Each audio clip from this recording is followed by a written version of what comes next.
I didn't tell you about this, and this might end up in the other episode or whatever. But I did one of the corporate events that I did in December. Yeah. They said, "Hey, will you do stand up and then host our game? Yeah. We're doing Family Feud." And I said yes, specifically because you did it that one time. And I was like, sure, I can do it. I didn't think to kind of read through the questions beforehand. Yeah. But they were pretty dirty. This was a corporate thing? It was a corporate gig. Yeah. And from the beginning, it was a little out of hand because I went to the right and I said, "What's your guys' team name?" And they're like, "The Whatevers." And I was like, "They're the Whatevers." And then I go to the left and I'm like, "What's your team name?" And it was something really coarse, vulgar. Yeah. And I didn't want to repeat it. So I go, "That's their name." All right, let's go to the first question. And then the first question, I'm just like, good night. Why didn't I read these ahead of time? No. And so I learned a valuable lesson. Because I don't want, especially with like cell phones and whatever, I don't want some video of me up there on the internet. Just like Adam talking about whatever dirty thing. I don't like that. No. And so I just, Dad, what's this video of you? Like my kid's funny. Oh, yeah. And so learned a valuable lesson that day. Good. Let's go ahead and ask questions ahead of time. Get the script. Get the script ahead of time. Yep. And so it ended up, the whole game ended up me navigating around actually making the game happen and not saying the words. So like when they would say, like, this is okay to say, but like one of the questions was just what fruit is similar to a part of the body? Yeah. Which obviously, you obviously know where that's headed. Yeah. And so whenever they would, I'd be like, let's say the answer was apple. Yeah. I'd be like, show me apple. Yeah. And then they'd go ding or yeah. But then whenever they got into the inappropriate ones, I was like, show me that.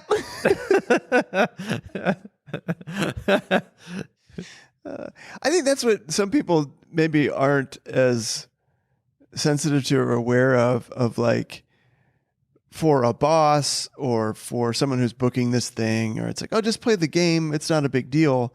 But they don't understand, like, we're putting our faces on this thing. If this goes somewhere or shows up somewhere, it's like it was my idea. Yes. You know what I mean? Yeah. So there's the boss doesn't have to, whatever. No one knows who wrote it. Or even that's the clip thing. out there.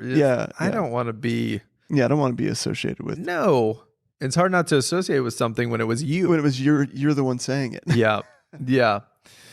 So it can sound, I don't know, you might come across like a jerk, but it's like I have to protect like my face. I can't especially when I'm looking face. out in the crowd and there's just all these cell phones up filming their holiday party, and I was like, oof, that's not.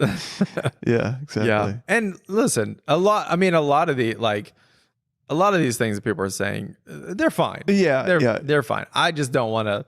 Yeah, be on video saying that stuff. Yeah. I get it. Did you guys see the headlines about Samuel L. Jackson?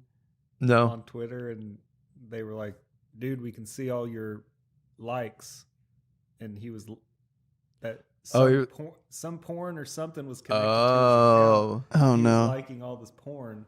Oh man. Wow! And then it was showing up in his profile or something. So like, bro, everyone can see what you're liking. It was like on his birthday or something. Oh no! Oh man!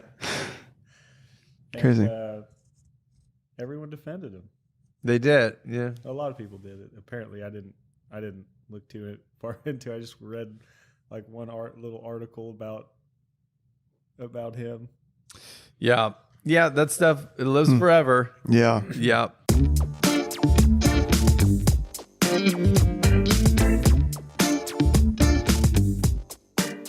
So today, welcome to the podcast. Today, I've invited my good friend Chris Munch to sit in Gary's house, in Gary's living room, to talk about what I think is really cool part of your career is you got invited to open up for a country band. That's right. Yeah. and the Swon brothers. The Swon brothers are their names. The Swon brothers. Swon brothers. So how did it come about? Yeah, so super nice guys. Zach, one of the Swan brothers.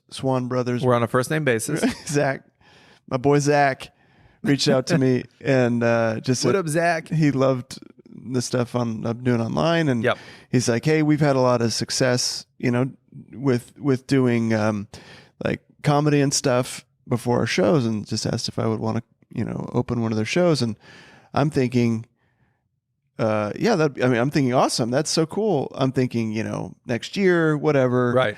Probably a little club somewhere or something like that. Yeah. And they're like, we got a show this Friday. Oh yeah. I think that was this was I think it was like a Saturday or a Sunday or something. Yeah. It was like 6 days away. I was just like, oh wow. And so I'm like, I mean, I was excited, obviously, but I was still just like, that's not a lot of time to prepare. And so I know for like someone like you, if someone said, hey, you wanted to come to a show this Friday, you would be like, oh yeah, obviously, no problem. I've already got all my material all figured out. But for me, like the live stuff is there's still a lot You're of still working it out that's going on. And so I have stand up, but the people that know me from my characters, I think would probably be disappointed if it was like, Chris, come do some comedy. And then it's just me doing stand up comedy. So trying to figure out how to infuse, the characters into my live performances. And so anyways, so they asked me to do this thing, and I'm just like so honored, and it was amazing. And so then I looked up the venue, and the venue holds like 3,700 people. Hello. And I was just like, oh crap. Yeah. Like what's going on? And so it just really, it scared me, just truth be told. I was like, it just made me super nervous. And I was nervous just because I would imagine there's dynamics to working with a crowd, that size. Yeah. And I don't have a lot of experience. I think before that, the biggest crowd I've ever performed from was probably like 2,200 or 2,500, something like that. Which is a very big crowd. Also, but I don't know, it just was like, well, how is this going to work and all this kind of thing. And so, but it was really good to like, all right, I gotta figure this out. Yeah. So they asked you originally they asked you to do 15 minutes, correct?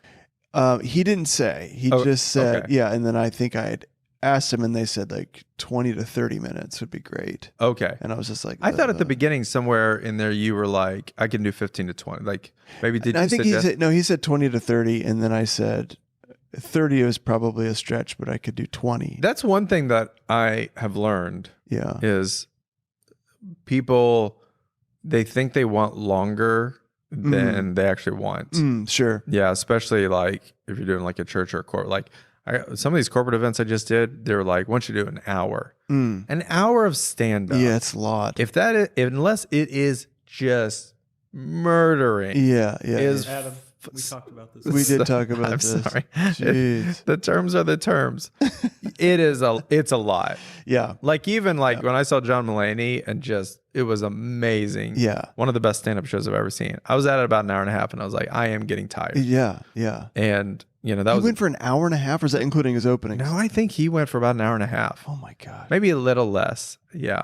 I don't think I could handle that. Even if I'm laughing and enjoying it, it's just I can't. It was so much laughter all the time. Yeah. But right at the end, I was like, I am getting a little tired of laughing. Yeah. So especially I'm nowhere near as funny as John Mulaney. Right, sure. And so for somebody, I'm always like, contractually, you have to, like, if you book an hour, you have to do an hour, and I'll do it. But I'm always asking, would you rather me do like 45? Yeah. And if I can get them down, I'm like, that's pretty good. Yeah. So then I think I said 20. And then he said, at some point, I think he said 15 to 20 would be fine. Because you were originally going to open, and then another comic was coming out. That's right. And then, correct? That's right. Yeah. Okay. Yeah. And then she unfortunately got ill. Yeah, she got and so she wasn't able to come. Yeah. And so then they're like, what was her name again? Heather Land. Heather Land. Yeah, I've seen her on. She's big on Instagram. Yeah. And I was actually really excited to. Out of Nashville. Yeah. I was really excited to meet her, and wasn't able to. But So she gets the flu. You gotta step up. Yeah. So then they just said like 20 minutes. If you could do 20, that'd be great. And so I was like, okay, cool. So I assumed when you were telling me about this. Yeah. It's like, we've done a lot of shows together. I thought Chris will just do 20 minutes of stand up. Yeah. But you kind of pushed it. Well, yeah, I feel weird about people saying, "Hey, come," based on some of my work, and they love like, "Well, I'm not going to do that work. I'm going to do this other stuff you've never seen before." So I'm just kind of like, I need to at least bring, and it's just been something I want to do. It's like I have to crack the code on how to like do these characters live in a room and at least attempt it, and see what happens. And so that was really kind of the kind of what was driving me, was just like, I have to figure this out. Yeah. And I'm being asked by people who love these characters. So like, I'm going to bring the characters. Right. We'll do it. And then thankfully you got two best friends. That's right. Who said, you know what? Yeah. We're going to roll up our sleeves. That's exactly right. And really this is about us. Yeah. Me and Gary they're the real heroes. It's, I mean, we're kind of joking, but it's absolutely true of just like, I mean, I had 6 days and it was just like, oh yeah. And I had all these other things I already had booked and was doing, and like, so just like cameos. All this other stuff. So it was like, I couldn't just like totally clear my schedule and just spend 6 days workshopping this thing. Right. You got this killer podcast. I had all these podcasts. Oh my word. What are you going to do? Yeah. Ugh. No, so obviously, and then I had kind of a body of videos and stuff for the characters I could pull from. So just kind of put together some, and there was a lot to work with just what the venue was and what the night was. And kind the fact that I was doing stuff with the Swon brothers. Kind of an amphitheater. No, not an amphitheater, kind of stadium seating. It was kind of stadium style seating, and what have you. But it was like a free show. And so one of the jokes that we did with Ricky Rhodes, who's an aspiring comedian or aspiring country artist, was to, say that the Swon brothers were going to pay me a flat rate, but I want 25% of all ticket sales. Yep. And to my astonishment, they said yes. Stupid. But anyways, just like to be able to work stuff into like what the people would do. It's important to say, interesting. It was a benefit for the Salvation Army. Yeah, that's right. Yeah. So you bring some canned foods and you get in, that sort of thing. Yeah. So Gary and I come over. So to prep for it, Gary and I came over to your house.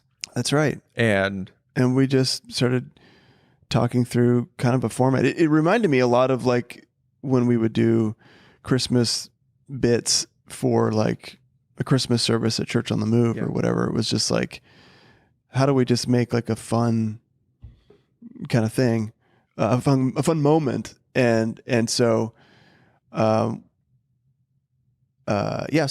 we just started talking about the characters and how we would bring them out and how we would transition to other characters and all that kind of stuff. Yeah, I thought that was fun. Like, because when you were telling me originally, like, I really want to do my characters, internally I was thinking, just do stand up. That's the easiest. Yeah, right. You just walk out on stage. But I really liked the, I don't know, what is it? The challenge. Yeah. Being like, okay, how could Chris do these characters? When he's already out there and it's not on video. So that was really fun to me. Yeah. So, we just came up with a plan of like, I'll just bring my costumes out and they'll just kind of be behind me. And then that's what it was. When Heather Land, it turned out she wasn't able to come. That's when they were like, man, could you do 20 minutes? Yeah. Because were you the only opener at that point? Because then I was the only opener. Okay. And so that's when I decided, okay, maybe I'll start with more of my stand up. Yeah. And I'll do stand up for like 7 or 8 minutes. Or whatever. Okay. So get to the show. Yeah. And it, kind of, how was it? Yeah. So, I mean, I get to the show and, it was just a huge room. Right. And I was just like, oh my gosh, this is either going to be like a really amazing night. Yeah. Or it's going to be like this traumatic event is kind of where my mind was going. Right. I was like, oh my, and it's so weird because it was like, I don't know, 45 minutes before I was supposed to take the stage, and you're literally like, is this about to be like this super cool thing, or is this going to be like this really horrible moment where I'm just bombing in front of all these people? Oh yeah. So I did it, and it was good. I felt like I gave them stuff to laugh at. Not everything worked exactly how I envisioned it or whatever. Yeah. But it was what was the plan? You're going to do a little stand-up. So I do a little stand-up, and then I basically just kind of say, hey, I do a lot of characters online. And I just would kind of introduce the character. So I started to talk about, the first one I did was Ricky Rhodes. So that's the first one? I did, started with Ricky Rhodes. He's, aspiring country music artist. And then I just turned around, took my jacket off, threw my costume on. Which was what? He has a denim shirt that has an American flag collar. Did you have the denim shirt on? No. So you had to put it on. So this took a while. Yeah, so it took a little bit. Okay. And that was one of the things. I was like, I wonder how this is going to work. Like, is it too long to pause? Yeah. And so, anyways, I just turned around, took my jacket off, put that shirt on, and threw on a hat. And then just when I turned around, that was kind of like my gate to like enter that other character. Yeah. And so basically when I turned around, I would just come up to the mic and be the new character. So you had a suitcase on stage with your clothes in? I had a little suitcase up there. And the other thing, so this was interesting about opening for a band, is that there's gear everywhere. Yeah. So like you see specials online. Comedy specials. Yeah. I mean, it's just like a clear stage. It's just the comic on there, and he can roam wherever he wants to go, whatever. I mean, there's like a bunch of mic stands. So you kind of felt a little bit like you're fighting through all of the gear that's on stage. Right. But it was awesome. And so did stand up, then went into the characters. Ricky Rhodes did really, really well. Everyone really liked him. And that was not totally surprising, but just like, oh, cool. Did they laugh at your joke about free ticket? Or They did. Yeah, they did. And then the biggest thing with Ricky Rhodes, and that kind of genesis of the idea of like someone who can't sing basically came years ago at Church on the Move. We were trying to do it for a conference. Oh yeah. And we could never figure out how to get out of the song. And so like one little joke that worked really well, and I don't think we came up with this. I think I came up with this afterwards, but he does his song and just says like 2 lines. What'd you say? Of course. Yeah. Weren't all the jokes. One of my favorite jokes was one I came up with after you guys were. Yeah. Okay. You guys were gone. Oh, that's interesting. Ooh, weird. Okay. I just mean that. Anyways, it doesn't matter when it was birthed, but no, you got to know. We got to write it down. I'm keeping score. Keeping score here. So tell us the joke. But I do the song, and it's just super short. It's just, I'm just a man. This next song is, so just like to be able to just stop it and then just go, this next song. Yeah, there it is. I was like, that's not his voice. Yeah. And then that gave me where I could then do another song. And then, so, I mean, I think I did maybe 4 minutes or something of him. Oh, okay. And then maybe it wasn't quite that long. Character. So he was the first character. Do you wish he would have been your last? Honestly, it was probably better that it went that way because Pastor Bobby did okay too. So for context, this is also in Muskogee, Oklahoma. It's in Muskogee, Oklahoma. Very rural. Rural area. Yeah, rural area. I mean, it's a big little town, I guess is how I would describe it. Yeah, and then it's a country band. And these guys are from Muskogee, right? So this is like their hometown show. Yeah, okay. Yeah, it was cool. Okay, all right. So anyway, did Pastor Bobby next and then finished with Steven Stevens. And the whole time I was just like, I don't know what I don't know what they're going to think about Steven Stevens. Yeah, because I mean, it's just creepy, but so much of the dynamic with Steven Stevens is the fact that the camera is like a foot from my face. Yeah. And so there's all these little facial expressions and my voice. And I'm just kind of like, I don't know if the Steven voice is going to carry into this arena. Because there's no screens either? Yeah, there's no screens. Okay. So when you're on a stage like that, it's more about your whole body and the physical. Yeah. And he's so much about just his face. So, yeah, I wouldn't say the Steven part went well. Oh. I would say. So maybe the learning is just like, okay, I need to think about this more. Which Steven Stevens is your most popular He character. is my most popular character. But in this setting. So I basically I was just saying, what's up, ladies? My goodness. Look at I've never seen this many prospects in all my life. I feel like a kid in a candy store. Oh my gosh. So gross. I think they probably didn't really know what to do. Yeah, did they laugh? Not really. Oh, Oh my word. So here's what was funny though. The Swon brothers had come out. I could see them just off the left. yeah. And they were laughing a ton at Which is Steven great. Stevens. So I just kind of was like performing for them Yeah. while I was performing to those other people. It's so interesting. We were talking about this on another podcast where it's interesting, like when you get booked as a comic for a corporate gig, it's the boss Yeah. that likes the comic, not necessarily everybody else. Yeah. Like I did a show at a casino and I'm like, these guys just want to go gamble Exactly. with the money that they just got for free. And it's kind of with this kind of the same thing. Yeah, they're obviously there to see the Swon brothers. And if you don't know who I am, there's a lot of context, I think, that, and I struggle with this even just on social media with Steven Stevens. It's like, it's kind of a slow burn. Like a lot of comments I get are people like, I hated this guy at first. Oh, but yeah. now, like 3 videos deep, I totally get it now and I love him. Yeah. And so it's like, how do you do that on stage? Like, how do you win them over?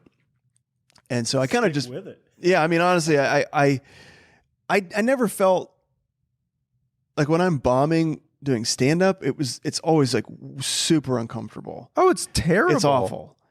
This, I didn't feel that way, even though I wasn't getting like these huge reactions. Okay. And maybe it was because the Swon brothers were laughing. I don't know. But for some reason, it just felt like it's okay. It's fine. We're doing it. And I didn't have that like uncomfortable feeling.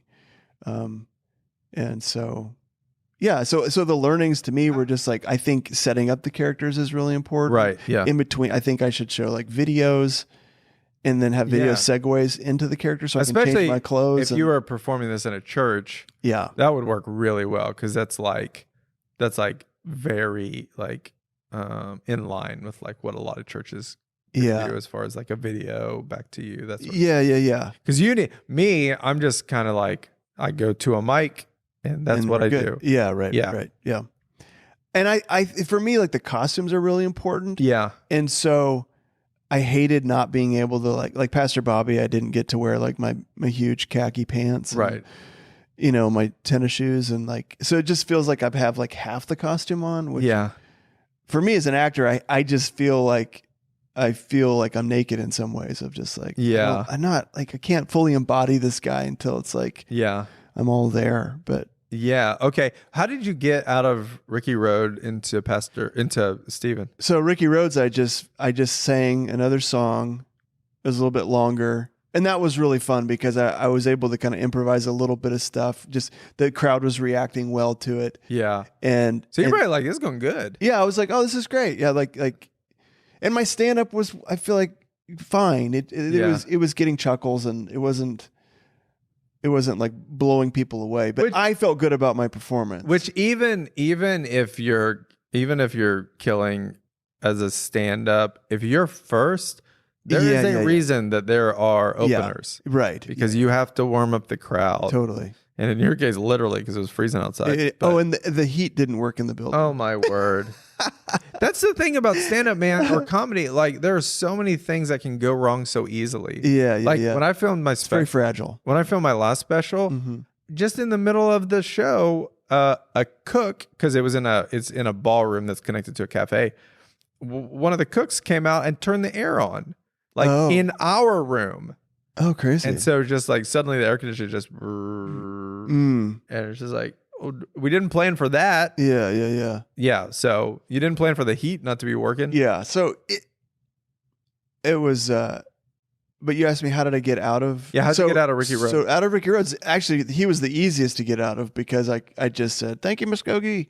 Yeah, and they clap. Yeah, so they clap, and then I go back, take those clothes off, introduce the next character, then go put my clothes, the new costume so you're on, like, and then I next, turn around. This next guy's Steven. He's looking for a date. Unfortunately, he thinks he's super attractive, but unfortunately, the harder he tries to get a date, the more awkward he makes everybody else feel. Okay. And so here's Steven Stevens. So you did it, and it's not so good. The Steven Stevens part? Yeah. Yeah. It was, I think what I was feeling from the audience was more of like, just not sure what to do with this. Okay. All right. And I was trying to create punchlines just with, ma'am, is that your husband or your dad? And, but you're taken. Okay. Well, call me Liam Neeson's because this gal's taken. Okay. Yeah. Just stuff like that. And it just nothing. They didn't really know. Did you bail on it early? I don't think I bailed on it early. I'm trying to remember. I feel like there was a part of it that I forgot or something. Like I remember feeling like I couldn't. Yeah. It's hard for me to remember stuff when it's not going well. I just like my mind just starts to betray me. Yeah. Start to panic. I think that's what it is. It's like so distracting. Yeah. When it's like, oh, they're not laughing and so it's like really hard to like. Yeah. And it's just something I have to get better at and grow in because it's like your mind is going, this sucks or whatever. So you get out of that. I didn't feel that though that night. Okay. I felt that before, but okay. Yeah. So then I got out of, so the end of Steven Stevens, I just said, I'm Chris Munch. Thank you guys so much. And they, applauded or whatever. Wait, what about Pastor Bobby? Oh yeah. So Pastor Bobby was second. Oh, I'm sorry. So you went Ricky Road to Pastor Bobby. To Pastor Bobby. So you go from Ricky Road to Pastor Bobby. So same way with Pastor Bobby. You get out of Ricky Road. Yep. Thanks Muskogee, and then you're like, what was your setup for Pastor Bobby? I said I'm a Christian, and so I'm approaching this. Did you get any woo? No. That's pretty. Isn't that surprising? That is pretty surprising in Oklahoma. Yeah. I don't know that I said it in a way that would have elicited a response. I'm a Christian, so no. Okay. No. I just was basically saying my perspective of kind of Pastor Bobby. I was a little nervous that they would think I was trying making fun of them. Yeah. A smaller town. Okay. What? So how did you set up Pastor Bobby? What did you say? I just said, what did I say? Oh, I said he's a pastor who is kind of a, he's a pastor who can, like any good pastor, can make a message out of anything. Okay. I think was kind of like my setup. And how did he go? He did okay. Okay. He didn't do as well as I thought he was going to do. Okay. But he didn't do bad. So you go from Pastor Bobby. How did you get out of him? Isn't that good? That was the hardest one. I think I just kind of turned around. Okay. Yeah. No clap? I can't remember. Okay. And then you go into Steven Stevens. Mm-hmm. So you got progressively worse. Yeah. Oh, yeah. Yeah. That's which hard. Tends to happen in my stand-up comedy. Everyone's real excited to see me, and then they're like, and then by the end of it, we're like, okay. Because comics are trying to build to the end. I know, that's the thing. Yeah, I've never been able to figure out. You're doing it different. You want to do it different. You want to be like, yeah. We're trying to be like leave you one more. Yeah, and you're like leave you wanting to leave. Yeah. That's what I want you to be like, all okay, right. I'm done with this guy. So you get off stage. Do you have I'm Chris Munch and you do you have to introduce the Swan Brothers or they just come out? Yeah, no. So there was an MC that introduced me. Oh, that's great. Okay. Yeah. Did he say anything about you before you took the stage? I gave him a little bio to say. And it helped? I mean, I don't know. No, not so much. Nothing. I don't know that it would have made a difference. Okay. All right. Were you able to say you can follow me? I didn't. Saw that coming. Told you to do it, but knew you wouldn't.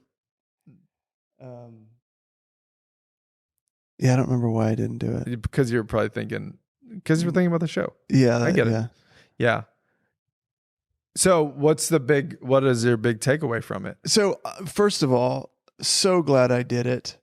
And secondly, the Swon brothers are awesome. Super nice guys. Yeah. It was really, really cool to get to spend some time with them and hang out with them for a little bit. Really, really, really nice guys. You guys both like the Lions. And they're Lions fans. So that was a huge connection point for us. But I left there just really respecting them, like what they do. Okay. And I don't know. Hopefully, I can do another show with them at some point because I really enjoyed. Start strong and just kind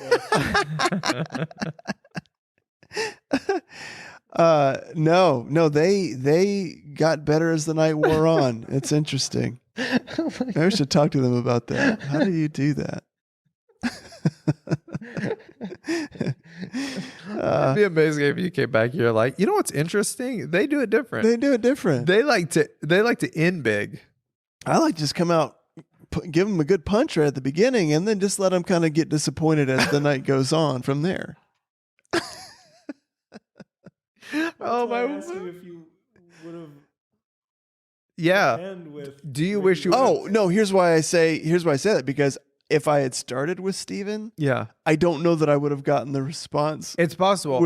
I think they could have been like, this guy's weird, and I don't understand anything that's going on right now. Totally. So that's where I think it was probably best that I started with one that they could actually grasp and grab hold of and be like, oh, that's funny. It all, even though what's unfortunate is that it didn't end the way you wanted, but it does feel like you were like, it went pretty good. Yeah, I have no regrets about it. And I would say it was a great learning experience.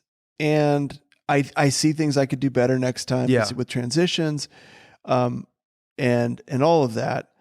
So I feel like it was a really good first step for me to go start putting your characters on the stage. And I think there's ways to do that I can get better at. So I'm really glad I did it. And, it was really cool. Yeah. I mean, there's a reason that comics, especially really, really, really popular ones like Jim Gaffigan or whoever, they go on a tour of small clubs. Yeah. That's why you get to see Jim Gaffigan or Taylor Tomlinson or Sebastian Maniscalco at, the Bricktown or whatever, which isn't a huge venue, but it's because they're trying out their material before they take it to Madison Square Garden or wherever. Yeah. So kind of similar. I mean, better to do that in Muskogee than, like some big show in New York or something like that. Sure. Hey. I'm not nothing on Muskogee. No, it's fine. No. I'm just saying. Well, and I don't like the idea of I don't know, testing stuff out, I guess, I guess it's a part of the process, but I like going from you were Pastor Bobby at a church. Yeah. And then you did it at Summit. Yeah. Yeah. So just a single character. So I was going to ask you about that. Yeah. So this past weekend, you got hired by Summit, which is a company in Denver. Summit Integrated Systems, which we love very much. We've all done. Love those guys. Best AVL company around. But look, if you're needing integrated systems, this podcast brought to you by Summit Integrated Systems. Talk to my friends at Summit. They're amazing. What's the motto? It's vision or gear follows vision. Yeah. Gear follows vision. So anyway, you got booked to do their Christmas party as Pastor Bobby. So what was that experience? That was 10 out of 10. That was so amazing. Okay. That was so fun. And so you go to their company. I go to their company. There's what, 150? No, it was 80. I think 80 people. You said 80 something. I said 100 and you said 80 like I was an idiot. No, I didn't mean it like that. I feel terrible. I'm so sorry. 80 to 100. People at this Christmas party. At the Christmas party. And that was just amazing. It was a smaller room. Everybody was kind of packed in the tight little tiny stage. Right. And then there was a lot great audio system. The systems were ironically not a great audio system. It's weird. But there was connection points where I could connect with them because I'm able to make fun of their their boss, or I'm able to. Yes. And so that was just so fun. Yeah. And it just felt like they were with me. Some of pretty them much you right literally from the know. beginning. Like some of them were, already knew. So a lot of them, I had done that character for some, like, I think some internal videos or something for them. So they kind of knew a little bit about the character. So what did you do? So what I did was I had them introduce me like straight. Like, we had a pastor that we've worked with in the past, and we invited him to come and share some stuff with you guys tonight. I think this is going to mean a lot to you. So, give it up for Pastor Bobby. Were you sitting there? Yeah, I was at the back of the room, and then I just run up, and then I just play it straight. Just, man, what an honor it is to be here. And so excited. Yeah. They've got like a real trendy, cool room. And so I'm like, this facility is incredible. Man, this facility is incredible. You guys don't have the carpet in yet. And they have like concrete floors on purpose or whatever. It's like, once you get some paint on these walls, get some of this concrete covered up. Yeah, right. You guys are off to a great start. This is beautiful. That's just great. I like when there's stuff to like connect with. Yes. That they all know. There's also an expectation. Which is a huge deal. Yeah. Which is why, like, if you've never been to a comedy club before, they're not great. Yeah. They're typically in strip malls. Right. Old furniture. It's not an amazing environment. Yeah. But those are great shows because the people who came wanted to see comedy. Right, exactly. And so these people, they're there to laugh. These people want Pastor Bobby because they know. I think, I'm sure that played into it. Yes. And so, and it's a party. Like it's not a gala. It wasn't a fundraiser. It wasn't like, it's like we're here with our staff. Yeah. And we're here to have fun. Yes. Where some of the corporate gigs where it's like, it's a fundraiser, or it's this gala. Yes. And you're like, no one's here for comedy. Like, yes. I'm going to give my money during the auction thing, or like there's not another big event. Yeah, right. Whatever. There's not another big thing happening, and so it was just really fun to kind of be like, oh, I'm in a setting where people are excited to hear from me. Yes. And that just makes such a huge difference. Yeah. So what did you do? So I just do like a fake message. So I roasted Nick and Tyson. Yeah, the owners. Those are the bosses. Okay.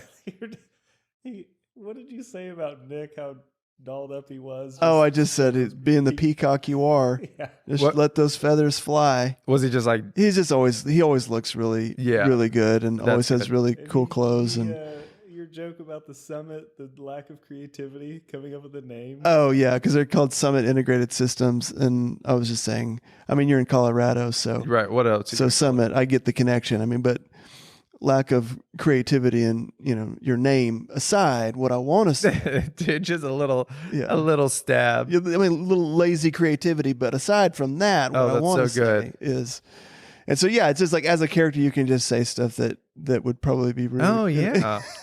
Yeah, that's what I need to do. That's what you need. I'm being so rude as me. Yeah.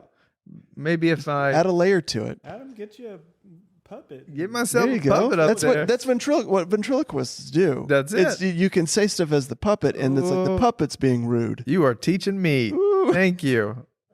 Yeah. Okay. Yeah. So you just do a fake. What were you up there? 15 minutes? Yeah, something like that. All right. That's great. Yeah. And then, then I hosted or emceed kind of the rest of it, introducing people and throwing in had a commercial for a new CD set of a series that I'm doing, and like just little kind of stuff. Get the L out of here. What is it about? We're talking lies. We're talking lust. We're talking lasciviousness. Get the L out of here. Amen. When the devil tries to come at you and give you L, you tell him, get the L out of here. Oh, my word. That's funny. 3 CD set. Go pick it up in the bookstore. But so this was, I was at a church where I did Pastor Bobby, and kind of a similar thing. Yeah. Where it was their Christmas party. And kind of did the same thing. That was a few weeks ago. Yeah, roasted some of their staff, and then did like a fake sermon. Yeah. And then I helped them with a game as Pastor Bobby. Woo. Afterwards. Yeah.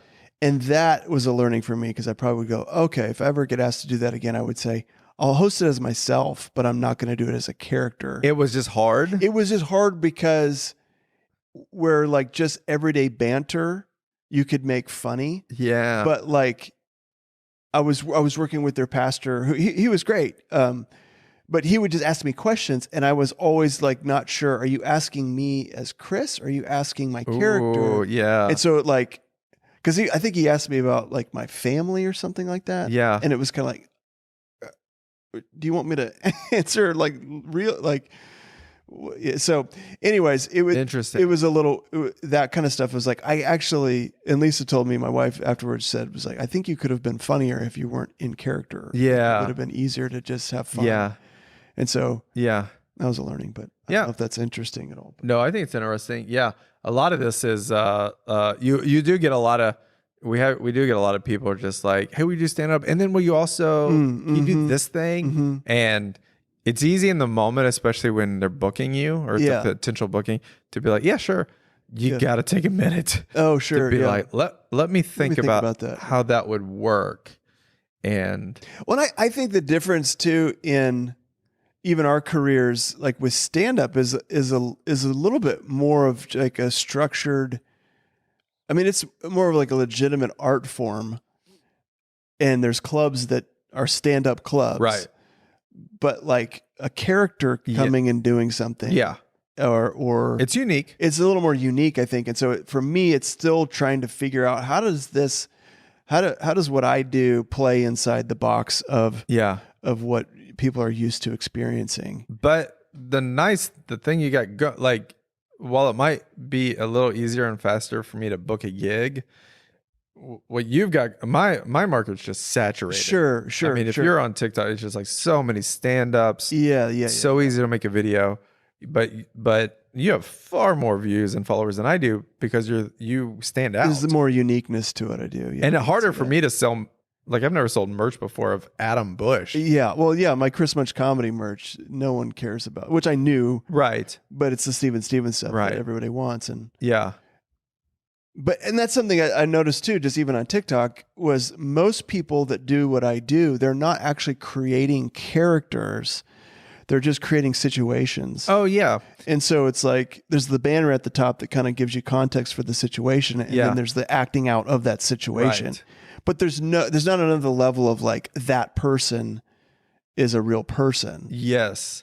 And so, I don't know, my style has always been, I've been more drawn to like, make it as real as possible and make it feel like that's a real person. Yeah.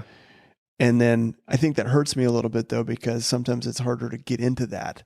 And like with the TikTok algorithm, it's like, it's harder to, I feel like, to build. Like, I think the reason why just like real clear context at the top or like the setup to the joke and then the act out of the joke works is because it's just so I can instantly understand what's going on. Right. So anything that's a little bit of a slower burn or that's a little harder to like, you have to kind of live with it a little bit to kind of understand what's going on.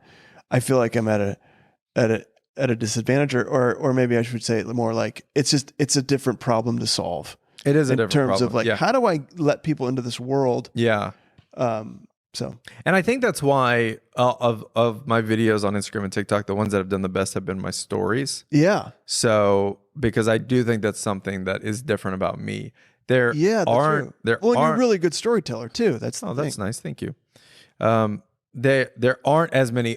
Most comics are just telling jokes. Right. And that's great too. Sure. But the way you have to stand out is by telling really like it's gotta be really funny. Yeah. And so I think that's helped a little bit. There's only a handful of us that are kind of like long form storytellers. Yeah. So in the new year, you figure out more. Yeah. I'm really excited to figure out how to make the live work because I think it has a lot of potential I think it has potential to be really, really amazing. Because of just like what I've like doing corporate gigs as characters have gone really, really well. Yeah. And it's really fun. And so it's just figuring out how to do that. Yeah. My dream is table sales alone. The book table sales. Book table. That's an awesome term. My dream is to like that the two of us get to go on tour and that I would open Like it just would be a fun thing to do 25 minutes before you, and then you come out and do your characters, like for us to go on like a theater tour or something like that. That would be so love fun. It. Yeah, that would be super fun. So, and then we can call home to tell Gary about it. Gary, he'll be back here. Be back here with my family. Sleeping in my own bed. Yeah. Working from home. Oh, dude, that is. I mean. Oh man, yeah. I didn't talk about it on the other podcast, but one of the standout things about, I don't think you've experienced this as much, but like being on tour, I didn't realize how lonely it would be. Oh yeah, because you end up with this. I mean, a comic only works for a couple hours a night. Yeah, and so you get the whole day, and even though I have work to do, it's like I'm waking up in like a hotel or a cabin in the woods or a condo or whatever. Right. Yeah. And I'm just trunk of somebody's car. The trunk of someone's car. And I just wake up and I'm just like, where is my family and all my friends? Yeah. That's incredibly lonely. Yeah. So when I was doing those shows in Arkansas, I just drove. I mean, it's a couple hours away. I still drove home at night. Yeah. Because I was just like, I just would, even though I'm not going to be here very long, I just would rather wake up next to my wife and see my kid. Yeah, totally. So yeah, that's why I'm always asking you guys to go with me. Yeah. Even if it's for one night, because I'm like, I would like my friend there, please. Yeah. And because I did those shows in Arkansas all by myself, and then I went to San Antonio for one night with Gary, and I was like, I'm not depressed anymore. This feels great. Yeah, and just having your family, back at home is hard. We were just in Denver. And now, Gary and Ginger were with, but like our flight got canceled on the way back. So it's like, that's the first time I've ever experienced that, where it's oh crap, we just had to drive, and then we got in at 4 a.m. and it's just like crazy driving in the storm. At least you were with. Yeah, no kidding. I'm so glad I wasn't by myself. Gary saved the day with our windshield wipers that they didn't work. They didn't work, and Gary, the car we had. It had a rental car, but no rubber. Yeah. Oh, for real? Yeah. And it was.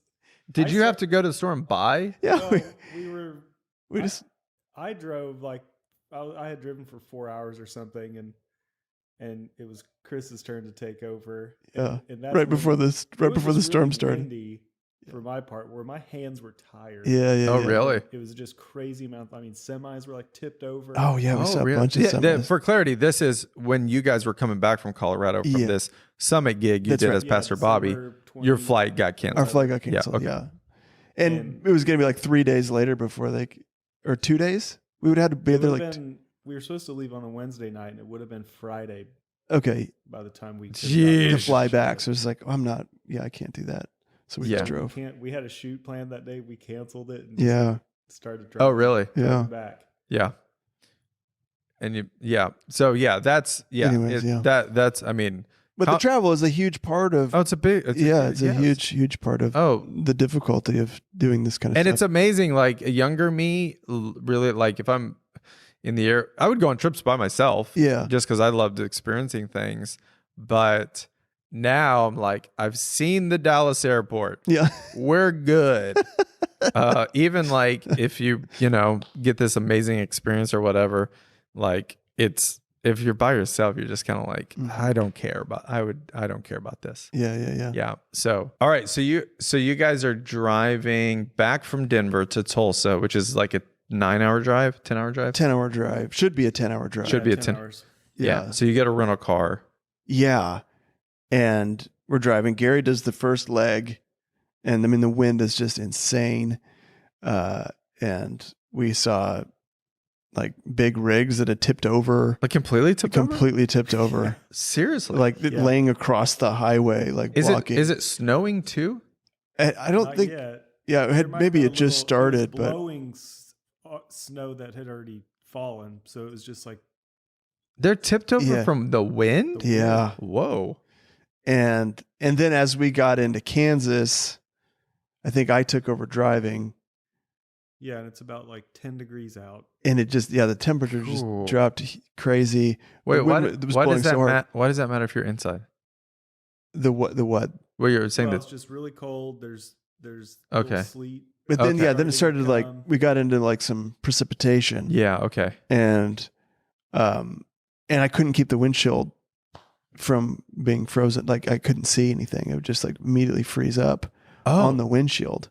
Like the defrost, we had it like full blast, and it would only keep like a small part. Sheesh. And anyway, so and then we found out the windshield wipers didn't have any rubber on them. They're just metal? Yeah, it was just like it was like the rubber had just worn flat, so it was not or it peeled off. So it wasn't something. like I don't know. it wasn't like scratching. It wasn't scratching. It just wasn't doing anything. Thanks. And I just thought it was Thanks Payless. Wait, or what's that? Yeah, it was Payless. Oh my called? gosh. It was I Avis is who. Oh, okay.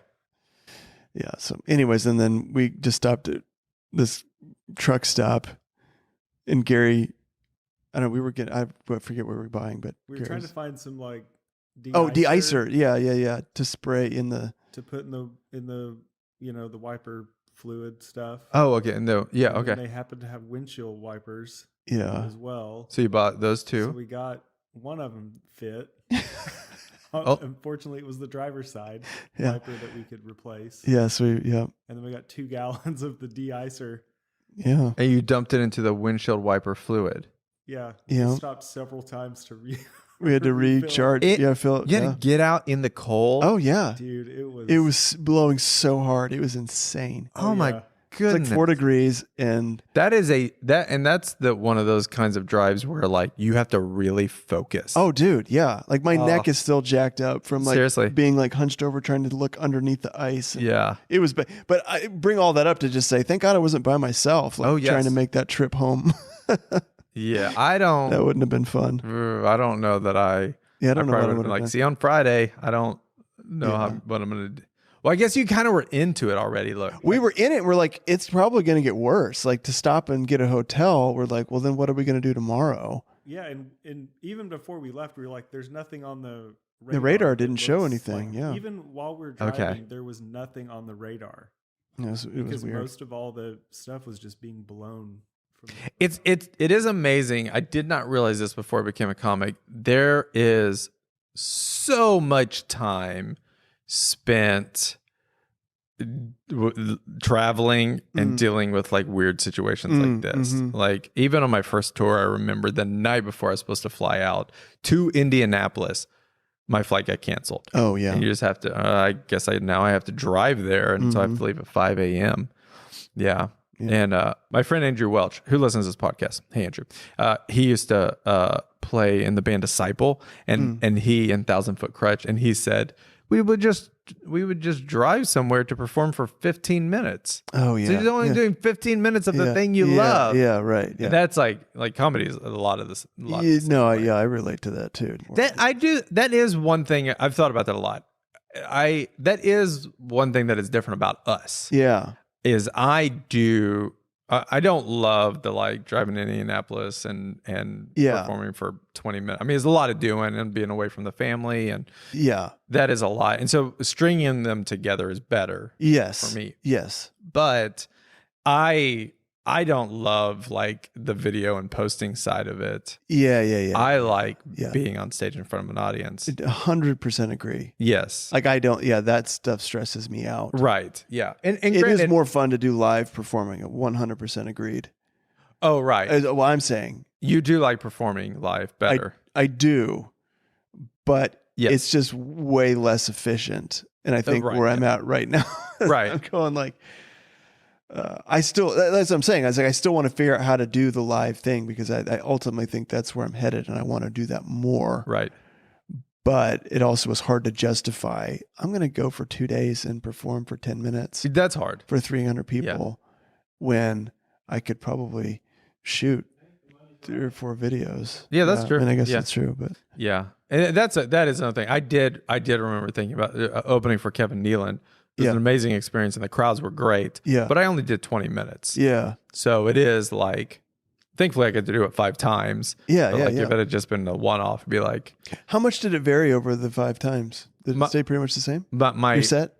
My set stayed the same. Yeah. If you watch my stuff, I do this thing called Keep It or Kill It, where I read newer jokes off of a card, and it's kind of a interactive crowd thing that's really fun. I would change those. Yeah. Write some new jokes, and that would be really fun. The biggest change was, well, first as an opener, like I'm proving myself. And so I am trying to kill every episode, every show. Yeah. Especially this is a new club that booked me. Totally. I'm opening for a celebrity. Yeah. I just want to do the best job ever. That I can. Yeah. So it's not, I'm doing the best stuff I have. Sure. I get it. But what is an anomaly is the crowd. Yeah. And so you are getting, and there wasn't too much, but like, I have this joke about going to Tokyo, and when I said Tokyo, somebody cheered, and I was like, "Oh, are you from Tokyo?" Like, we're in Arkansas. You're not from Tokyo. Yeah. So there can be some banter like that. Yeah. But for the most part, I am doing a job.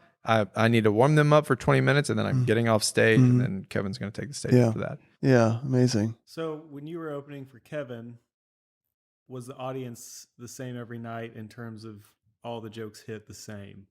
No, they didn't all hit the same, but I did find that I was able. Oh, this is true. But to also go back to your question, Chris, the set did get better as those shows went on because there was this one little pocket of jokes that just didn't hit very well the first night, and then I adjusted it the second night, and it got better.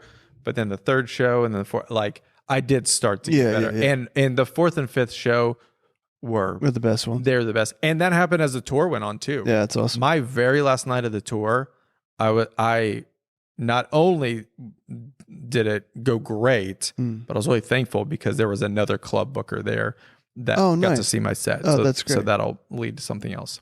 So that's awesome. Yeah. Every once in a while I get, but with this, I don't know if you're like this as well, but like with your like jokes that are like, that do really well, they pretty much always do well. Every once in a while you kind of have a weird fluke, but no, it's pretty good. Yeah. It's awesome. So, that's awesome. Is this our last episode for the year, or do we have another? No, I think this is probably a first-ish episode of the new year. Oh, this is the beginning of the new year. Yeah, this would be the beginning. Oh, okay. Yeah. I think our last one, we did a looking back at the year. Do you remember that? Oh, okay, I do remember. That'll be probably our last episode. I just hope we spoke with gratitude. Oh, on the last year. We should. I just feel like, I don't know. I feel like even the way I talk about things sometimes, I feel like it's really the kind of critique in like artist side of my brain that like I'm trying to make everything better. Yeah. And sometimes I don't even realize how like petty I sound of let's just hit the brakes here and just go, I'm freaking doing what I love to do as a full-time job. And how freaking amazing is that? Oh, yes. Yes. So I hope I don't ever sound like I'm complaining. It is just more of like the fun of trying to figure out how to solve different problems. But that is underneath a huge banner of gratefulness and gratitude. And so if you've watched any of my videos or anything this year or supported me in any way, thank you so much because I'm getting to do the things that I love to do. And I appreciate that. Yes, I second all of that, especially if you've booked me. I so appreciate it. Yeah. And the worst shows are still amazing. Yeah. Even to be able to do this professionally is a real gift. Totally. In one way or another, for years have kind of talked about just a dream of us being able to perform. And even our previous job at the church was amazing. Yeah. And is really a lot of the foundation of where we came from. Definitely. I wouldn't be a comic if it wasn't for that time at the church. Totally. And I'm thankful for every bar show, every church, every big show, every corporate event, everything. Because people don't get to do this. No, yeah. So, yeah. So, all right. Well, Gary, you want to say anything? I'm not very thankful. Then we're going to title this episode. I don't have anything to recover from because I'm not as cynical. Is that true? No, I'm probably. You're pretty cynical. Gary did. Gary, you take Gary on the road, even if the show is good. You'll find out where it wasn't. You'll find out what wasn't good. But Gary did write a new joke for me on one of these last shows, and been closing with it, and it's killer. So. Yep. We all need some Garys. I wish all of you could have a Gary in your life like we do. We do. Thanks for watching. If you like the podcast, then share it. That really helps us. You can also comment and review and give us the old 5 stars. Yep. And then you can follow both of us at Hey Adam Bush or at Chris Munch Comedy. Chris Munch Comedy. He's got a lot of merch, a lot of Steven Stevens and character merch. Personalized messages if you want Cameos. me to say hello to somebody or wish them a Merry Christmas or wish them a happy birthday or whatever. As one of your characters. As one of my characters, I do that. That's a lot of fun. Yep.